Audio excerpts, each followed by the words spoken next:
ইয়া কাদিয়াল হাজাত 21 বার পাঠ করে ফু দিলে কি হয়? আমি আবার বলছি, ইয়া কাদিয়াল হাজাত 21 বার পাঠ করে ফু দিলে কি হয়? খুবই দামি এবং গুরুত্বপূর্ণ আমল। আমলটা আপনি শিখে রাখুন, আপনার কাজে রাখবেন। আমলটি কখন কিভাবে করবেন, কোন নিয়মে করবেন, আমলটি করে কিভাবে আপনি উপকৃত হবেন আমি বলে দিচ্ছি।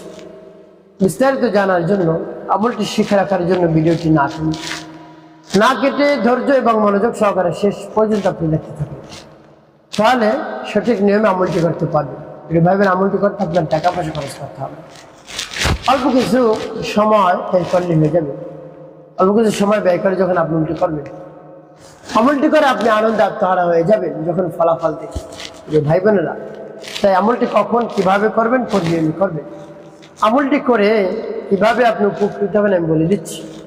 বিস্তারিত জানার জন্য, আমলটি শিখে রাখার জন্য ভিডিওটি না কেটে ধৈর্য এবং মনোযোগ সহকারে শেষ পর্যন্ত দেখতে থাকুন, তাহলে সঠিক নিয়মে আপনি আমলটি করতে পারবেন। প্রিয় ভাই বোনেরা, শুরুতে বলবো আমলটি কিভাবে করবেন, এরপরে বলে দিব আমলটি করে কিভাবে আপনি উপকৃত হবেন। চলুন কিভাবে আমলটি করতে জেনে নেওয়া যায়। শুরুতেই উত্তম রূপে পবিত্রতা অর্জন করবেন। এরপরে নির্জন একটি জায়গায় কিবলামুখী আপনি বসে সর্বপ্রথম কি পাঠ করবেন? জীবনের গুনার কথা স্মরণ করে খাওয়া প্রার্থনা করবেন, আল্লাহ জীবনের সমুদায় গুনাহ খাতাগুলো মাফ করে দিন। যত ধরনের অন্যায় করেছি, অপরাধ করেছি, ছোট বড়, দিনে রাতে, প্রকাশ্যে গোপনে সব ধরনের অন্যায় অপরাধ ক্ষমা করে দিয়ে অন্তরকে পাক পবিত্র বানিয়ে দিন। এভাবে বলে তারপর 3 বার দুরূদ শরীফ সাল্লাল্লাহু আলাইহি ওয়াসাল্লাম, সাল্লাল্লাহু আলাইহি ওয়াসাল্লাম, সাল্লাল্লাহু আলাইহি ওয়াসাল্লাম ইস্তিগফার দুরূদ শরীফ যখন পাঠ করা হয়ে যাবে, এরপরে আপনি কি করবেন? এরপরে আপনি সেই দোয়াটি পাঠ করবেন। যখন পাঠ করবেন, রব্বে কারিমের কাছে বলবেন, আল্লাহ আমার আমলকে, আমার সময়কে কবুল করুন, যে সমস্যার সমাধানের জন্য আমলটি করতে সেই সমস্যা আপনি সমাধান করে দিন। দেখুন, আল্লাহ রাব্বুল আলামিনের কাছে চাইলেই তিনি খুশি হয়ে যান, আর দুনিয়ার মানুষের কাছে চাইবেন তিনি বেজার হবেন। একবারে বেশি চাইবেন, দেখবেন বিরক্ত বোধ মনে করে, বেজার হয়ে যায়, দিতে চায় না। আর রব্বে কারিমের কাছে যতবার চাইবেন ততবার বেশি খুশি হয়। তিনি বলেন যে আমার কাছে চাও, আমি খুশি হয়ে যাই, না চাইলে আমি বেজার হয়ে যাই। দেখুন কেমন আল্লাহ রাব্বুল আলামিন দয়ালু দাতা মেহেরবান আল্লাহ। তো তার কাছে চাইলেই খুশি হয়ে যান, তার কারণ সকল খাজানার মালিক তিনি দিলেই তার কাছে ভালো লাগে। এই জন্য আপনি চাওয়ার মতো চান, দেখবেন সাথে সাথে আপনি পেয়ে যাবেন। তো এভাবে সেই দোয়াটি পাঠ করবেন। তো পরবর্তীতে বলে দেবো কোন উদ্দেশ্যের জন্য আপনি পাঠ করলেন। আগে দোয়াটি বলে নেই, বিসমিল্লাহির রাহমানির রহিম, ইয়া কাদিয়াল হাজাত, ইয়া কাদিয়াল হাজাত, ইয়া কাদিয়াল হাজাত, ইয়া কাদিয়াল হাজাত। এভাবে যখন পাঠ করা হয়ে যাবে, এরপর আপনি কি করবেন? একটি সুযোগ, তারপর আপনি আবার পাঠ করবেন, বিসমিল্লাহির রাহমানির রহিম, ইয়া কাদিয়াল হাজাত, ইয়া কাদিয়াল হাজাত, ইয়া কাদিয়াল হাজাত, ইয়া কাদিয়াল হাজাত। তারপর আপনি মানে দরদ নিয়ে আবার পাঠ করবেন, বিসমিল্লাহির রাহমানির রহিম, ইয়া কাদিয়াল হাজাত, ইয়া কাদিয়াল হাজাত, ইয়া কাদিয়াল হাজাত, ইয়া কাদিয়াল হাজাত।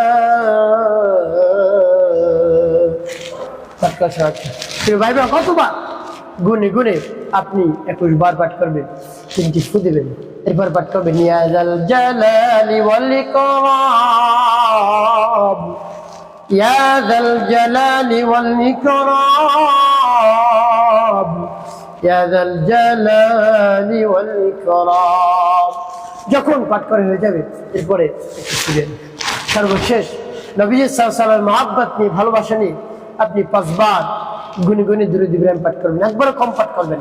আল্লাহুম্মা সাল্লি আলা মুহাম্মাদ ওয়া আলা আলি মুহাম্মাদ কামা সাল্লাইতা আলা ইব্রাহিম ওয়া আলা আলি ইব্রাহিম ইন্নাকা হামিদুম মাজিদ। আল্লাহুম্মা বারিক আলা মুহাম্মাদ ওয়া আলা আলি মুহাম্মাদ কামা বারাকতা على إبراهيم وعلى آل إبراهيم إنك حميد مجيد. اللهم صل على محمد وعلى آل محمد كما صليت على إبراهيم وعلى آل إبراهيم إنك حميد مجيد. اللهم بارك على محمد وعلى آل محمد كما باركت على إبراهيم وعلى آل إبراهيم إنك حميد مجيد. اللهم صل على محمد وعلى آل محمد كما صليت على إبراهيم وعلى آل إبراهيم إنك حميد مجيد. اللهم بارك على محمد وعلى آل محمد كما باركت على إبراهيم وعلى آل إبراهيم إنك حميد مجيد. اللهم صل على محمد وعلى آل محمد كما صليت على إبراهيم وعلى آل إبراهيم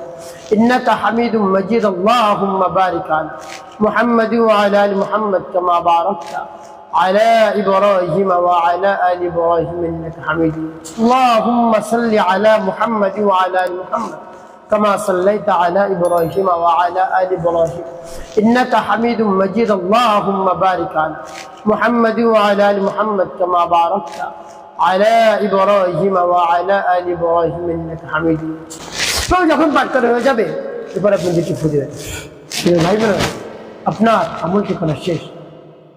কোন উদ্দেশ্যের জন্য আপনি আমল করেন? আপনার যত ধরনের প্রয়োজন রয়েছে সকল ধরনের প্রয়োজন আল্লাহ রাব্বুল আলামিন মিটিয়ে দিবে। কঠিন রোগে আক্রান্ত হয়ে পড়েছে, কঠিন বিপদে আছেন, সন্তান অবাধ্য, স্ত্রী অবাধ্য, স্বামী অবাধ্য, কোনোভাবেই কথা শুনছে না, স্বামী পরকীয়ায় লিপ্ত, স্ত্রী পরকীয়ায় লিপ্ত, কোনোভাবেই সংসারে শান্তি নাই, অশান্তির আগুন ধাউ ধাউ করে জ্বলছে। আপনার কাছে টাকা নাই, অর্থ নাই, সম্পদ নাই, একেবারে অভাবগ্রস্ত হয়ে পড়ছেন, ঋণগ্রস্ত হয়ে পড়ছেন, হতাশাগ্রস্ত হয়ে পড়ছেন, একেবারে আপনি হতবাক হয়ে গিয়েছেন। কি করবেন? চতুর্দিক থেকে বিপদ আর বিপদ। এমত অবস্থায় দোয়াটি পাঠ করে রব্বুল কারীমের কাছে বলুন, পরিপূর্ণ বিশ্বাস নিয়ে, আস্থা নিয়ে, ভক্তি নিয়ে, দৃঢ়তার সাথে সাথে সাথে সকল প্রয়োজন আল্লাহ রাব্বুল আলামিন মিটিয়ে দেবেন। যা চাইবেন তাই আপনি পেয়ে যাবেন। আল্লাহ রাব্বুল আলামিনের কাছে চাইলে তিনি খুশি হয়ে যান, সাথে সাথে দান করেন যদি চাওয়ার মতো চাইতে পারেন, মন খুলে প্রাণ ভরে বিশ্বাস নিয়ে, আস্থা নিয়ে, দৃঢ়তার সাথে।